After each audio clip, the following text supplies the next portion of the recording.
Alors dans l'épisode d'aujourd'hui, je vais partager une petite réalisation que j'ai eue récemment sur la qualité du code quand on développe une startup et finalement quel est le niveau de standard qu'il faut qu'on vise.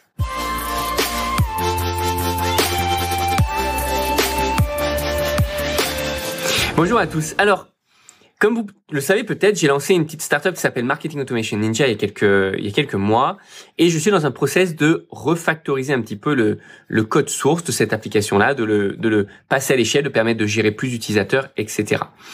Et je me pose pas mal de questions et de dilemmes par rapport à la qualité du code parce que, accompagnant plein de startups, on peut voir plein de choses. Des startups avec un code plutôt pourri, j'ai envie de dire, et qui fonctionne très bien. D'autres startups qui sont en phase de croissance ultra rapide, qui mettent en place des standards qui sont juste magnifiques et qui permettent en quelques mois de développer très très rapidement des produits d'une scalabilité, d'une qualité qui est hors norme. Et là-dedans, on se dit ok, maintenant qu'est-ce qu'il est pertinent de faire pour nous par rapport à où est-ce qu'on en est. Et en fait, j'en reviendrai à quelque chose que j'avais entendu et que je répétais pas mal il y a au moins une quinzaine d'années. C'est finalement la meilleure des solutions, c'est celle qu'on maîtrise le mieux.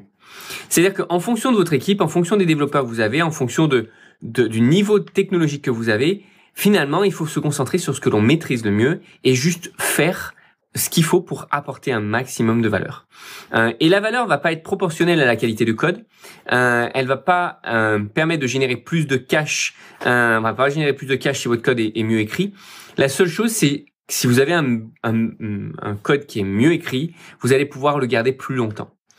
Et tout dépend de la phase de maturité de votre idée, de la phase de maturité de votre startup, et c'est pas forcément une bonne chose parce que le fait de refactoriser, ça permet de revoir comment finalement on peut améliorer notre application, on peut améliorer la manière dont elle a été construite et comment on peut la rendre encore plus évolutive, non pas d'un point de vue scalable, mais d'un point de vue fonctionnel. C'est-à-dire que quand on développe une startup, et là typiquement celle-ci, elle était conçue pour traiter des vidéos et des fichiers audio. Et là, la manière dont je suis en train de la refactoriser, c'est en train de tourner, j'ai presque envie de dire, à un modèle presque plus proche de Zapier, où on se dit, finalement, on va avoir des composants en interne, des composants en entrée, des composants en sortie, et on veut avoir un modèle qui est flexible. On va pouvoir se dire, tiens, demain, si je veux rajouter un type de processing pour traiter des newsletters, par exemple, c'est ce qu'on a dans le pipe, mais traiter d'autres types de process, on pourra le faire avec le même type de base de données. On aura juste besoin de rajouter un petit script en plus dans le modèle. Et je pense que ça suit pas forcément toujours les bonnes pratiques, etc., des meilleurs standards qu'on peut trouver chez Google ou chez de grandes startups qui peuvent se payer les meilleurs consultants du monde. Mais en fait, c'est pas très grave. Ce qui est important, c'est toujours d'apporter un maximum de valeur et de pouvoir ajouter de la valeur à nos utilisateurs de la manière la plus simple et la plus rapide possible.